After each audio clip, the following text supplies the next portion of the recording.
Tanggal 19 Maret lalu, Komisi 6 DPR RI mengadakan rapat kerja dengan Kementerian BUMN. Menteri BUMN, Erick Thohir, dan jajarannya mendapat kritik keras dari seorang anggota DPR. Anggota Dewan ini menyebut bahwa Prabowo Subianto pernah menyatakan kinerja banyak perusahaan BUMN sangat buruk. Tapi kami sangat mengapresiasi atas apa yang dilakukan Pak Prabowo dalam upaya untuk memperbaiki BUMN. Bagaimana saat itu ketika kampanye di bulan Januari tahun 2024, beliau mengkritik keras BUMN, beliau melihat bahwa manajemen di BUMN itu malas-malasan katanya. BUMN di mata Pak Prabowo benar-benar tidak baik-baik saja. Artinya sekali lagi Pak Erick Thohir gagal total dalam memimpin BUMN. Simak videonya sampai habis. Madu, salah satu obat paling mujarab, insya Allah. Sedia madu ternak dan madu hutan. Dihasilkan oleh lebah dari nektar bunga asli, bukan dari gula yang dimakan lebah. Proses higienis, kemasan praktis dan elegan. Garansi Rp1.000.000 jika terbukti madu kami tidak asli. Terbaik, madu kelanceng, dari lebah spesial. Hubungi. Namun demikian dengan pencapaian Pak Menteri tadi yang luar biasa, ada beberapa hal yang ingin kami berikan masukan dalam rangka tentu kecintaan kami terhadap BUMN. Yang pertama, walaupun berbeda kubu, tapi kami sangat mengapresiasi atas apa yang dilakukan Pak Prabowo dalam upaya untuk memperbaiki BUMN. Bagaimana saat itu ketika kampanye di bulan Januari tahun 2024, beliau mengkritik keras BUMN, beliau melihat bahwa manajemen di BUMN itu malas-malasan katanya. Beliau juga mengatakan bahwa BUMN ini hanya mengandalkan proteksi pemerintah. Kemudian beliau juga mengatakan di kesempatan yang lain di bulan yang sama, di bulan Januari, beliau mengatakan bahwa BUMN ini ketika diberikan privilege untuk mengerjakan proyek-proyek pemerintah mematok harga yang tinggi, bahkan bekerjanya terkadang molor dan banyak lagi kritik yang lainnya. Nah, kemudian kalau saya cocokkan dengan presentasi Pak Menteri tadi di halaman kedua juga demikian. Jadi kalau kita lihat amburadulnya pengelolaan BUMN terlihat dari usulan dan realisasi BUMN sepanjang tahun 2020 hingga tahun 2024 yang senilai 226,1 triliun yang Pak Menteri paparkan tadi.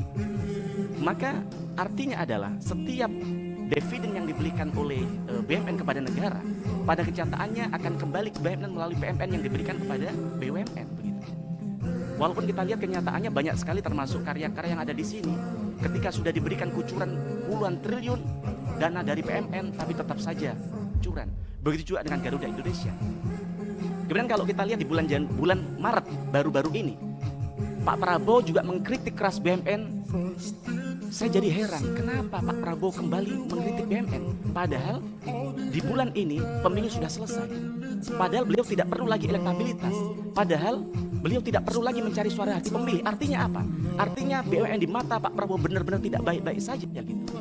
Maka saya tidak bisa bayangkan ketika nanti misalnya tiba-tiba siapa tahu Pak Prabowo terpilih menjadi presiden, yang kemudian beliau melihat bahwa BUMN tidak baik, bahwa BUMN hanya jadi benalu bagi negara, bahwa BUMN hanya jadi lintah darat di bangsa kita, dan kemudian beliau membuarkan BUMN ini, maka tentu Pak Erick Thohir sebagai menteri BUMN di periode 2019-2024 akan dicatat sebagai dalam sejarah bahwa sebagai menteri BUMN terburuk di dalam sejarah itu.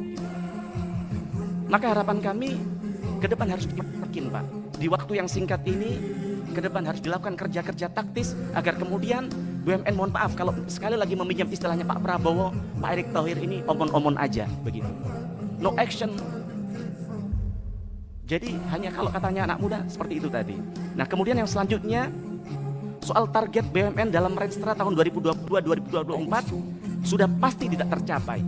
Artinya sekali lagi Pak Erick Thohir gagal total dalam memimpin BUMN periode 2024. Saya ini sudah sering mengingatkan Menteri BUMN mengenai capaian Renstra. Sebenarnya cara sangat mudah untuk melihat kinerja BUMN adalah melihat capaian labanya. Kalau kita lihat di Renstra tahun 2020 hingga tahun 2024, yang di situ dipaparkan bahwa target kumulatif laba BUMN adalah 1.172 triliun. Mungkin Bapak lupa di halaman berapa, itu di halaman 65 Renstra. Nah, adapun target kumulatif kalau mau kita jabarkan tahun 2020 hingga tahun 2023 secara berturut-turut adalah 178 triliun, kemudian 199 triliun, 222 triliun, dan 28 triliun, yang kita total adalah 847 triliun. Sedangkan capaian laba seperti yang dipaparkan oleh Pak Erick Thohir tadi, ketika pantau dari tahun 2020 hingga tahun 2023 secara berturut-turut hanya 13 triliun, kemudian 125 triliun, 309 triliun, dan kemudian yang dipaparkan soal asumsi 2023 yaitu 292 triliun, yang artinya totalnya hanya 739 triliun. Yang kalau kita kemudian kita cek gapnya adalah ada 108 triliun yang tidak tercapai. Kemudian ditambah target laba tahun 2024 yang di dalam Renstra disebutkan yaitu 325 triliun, maka ditambah gap yang ada, totalnya saya hitung tadi adalah 433 triliun.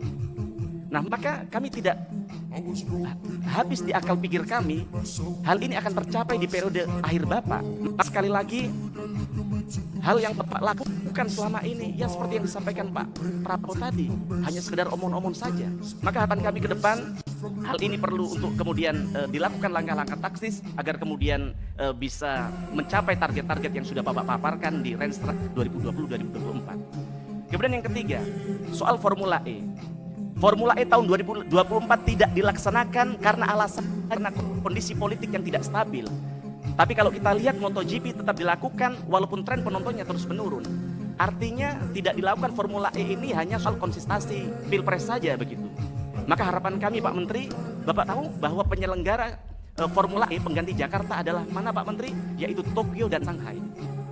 Maka harapan kami di tahun berikutnya, ini kan sudah kelihatan di quick count kalau menurut capres yang Pak Menteri dukung kan begitu. Artinya pemilu kan sudah aman-aman saja. Artinya harapan kami formula ini bisa terus diteruskan agar bagaimana ini yang sudah jalan dengan konsep hilirisasi pengembangan industri listrik di negara kita bisa segera terwujud begitu. Kemudian yang keempat soal penundaan IPO Pertamina Hulu Energi. Kembali Kementerian BUMN kami lihat bahwa baru-baru ini akan menunda Palemku.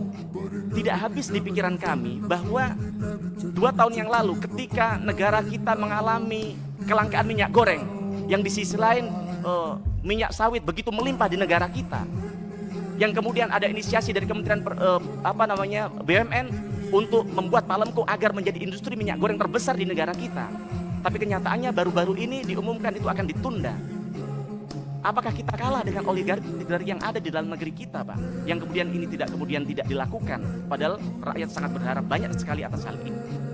Kemudian yang kelima, Pak, pada kesempatan kali ini, saya Mufti Anam dari fraksi PDI Perjuangan mengusulkan dan meminta laporan keuangan BUMN atas pertanggungjawaban penggunaan dana investasi untuk pengembangan startup di Indonesia yang melibatkan anak perusahaan Telkom, anak perusahaan BRI dan lainnya yang dikucurkan ke berbagai startup yang mencapai triliunan rupiah. Kalau perlu pimpinan dalam hal ini dibentuk panja agar kemudian kita bisa tahu secara benderang persoalan yang terjadi ini. Kemudian soal PMN di halaman 7. Kalau kita lihat dari apa yang dipaparkan Pak Menteri tadi, ada peningkatan permintaan PMN naik 200%. Harapan kami ini bisa dikaji ulang, karena agar begitu murah meriah memberikan PMN begitu saja tanpa mengukur produktivitas dari PMN itu sendiri. Yang pertama, saya setuju dengan apa yang disampaikan oleh kawan kami Pak Herman Hoiron. Setahu kami 2 tahun lalu ketika kami rapat dengan PLN, saat itu sudah jelas bahwa dengan PMN terakhir itu, waktu itu bisa dicek di rapat 2 tahun lalu, Pak Dirut PLN mengatakan bahwa ini adalah tahun terakhir kita meminta PMN untuk kepentingan program listrik masuk desa. Pertanyaannya, kemana duit PMN 2 tahun yang lalu? Kemudian hari ini, ketika minta program listrik desa ini, kami ingin tanyakan, kami sepakat apa disampaikan kawan kami Partai Demokrat tadi. Dana yang dibutuhkan 3 triliun ini akan disalurkan di listrik desa di mana saja. Dan yang kedua, harapan kami ketika itu memang benar-benar dibutuhkan, maka harapan kami juga tidak menggunakan transmisi seperti yang selama ini berjalan karena itu biayanya sangat mahal. Mungkin ke depan bisa menggunakan EBT agar lebih efektif dan juga kemudian bisa mendukung program pemerintah soal energi baru terbarukan. Kemudian soal ID Food, di minggu yang lalu kami juga rapat dengan ID Food, dengan RI. Kami sangat kecewa ternyata setelah kami memberikan PMN ke RNI tidak ada perbaikan ke RNI. Dan ternyata di tengah mahalnya harga minyak goreng, di tengah meningkatnya harga beras, ID Food bahkan jauh lebih mahal harganya daripada di pasar dan sebagainya. Artinya apa? Artinya PMN yang diberikan pemerintah tidak ada artinya sama sekali bagi mereka.